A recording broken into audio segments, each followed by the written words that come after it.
so that's probably good.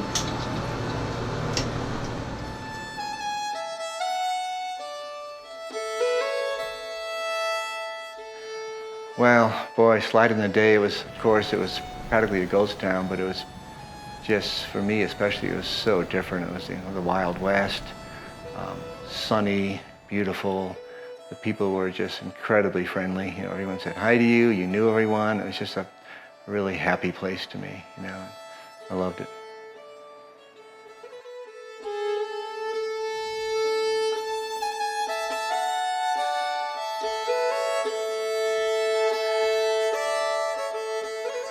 My name is Tim Brown. I own and operate Salida Tintype, which is a historic photographic technique from the mid-1800s.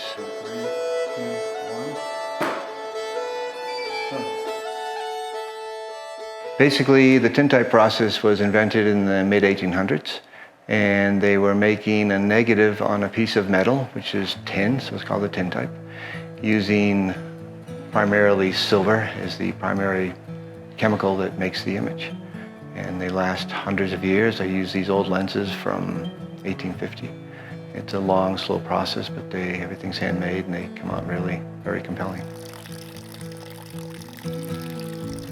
Pretty much self-taught. I went to school for business, but photography was my passion. I'd been doing it my whole life. My dad was into cameras, and so I kind of grew up with all these neat Polaroid cameras and Nikons around, and by the time I was 15, I had a darkroom in the basement. I came to Salida in 1982 as a budding photographer. I got a job on the river in Browns Canyon photographing the rafts, which for someone from New England was pretty exciting. So I got the job and came to Salida and never looked back. Basically, after having a studio downtown Salida, I wanted to make this a 100% authentic experience. So I bought a property outside of town so I could build a natural light studio. And basically a natural light studio is what they used back in the day. They didn't have flash or electricity, so they just have a very huge window, like mine, facing north, and that would be all the light they had to stage their subjects in front of this huge window.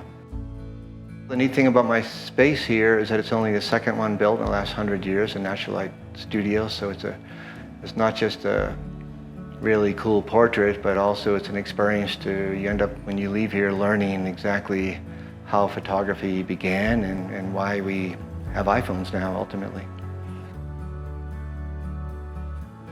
I love photographing people, for sure, especially in this process because it's very slow, it's very intimate. I also love just living in this area in Salida. It's just, it's a beautiful area. People come from all over the world to check it out. It attracts a lot of artists and creative types and independents, so I love the community here. I feel like it's a great place if you're into art to be supported, because almost everybody's an artist here one way or another. Boy, my whole life I've lived here, I've just seen so many amazing artists come and go or stay, everything from musicians to, photographers, painters, and jewelers, to everything, Again, who doesn't want to be an artist and live in a mountain town,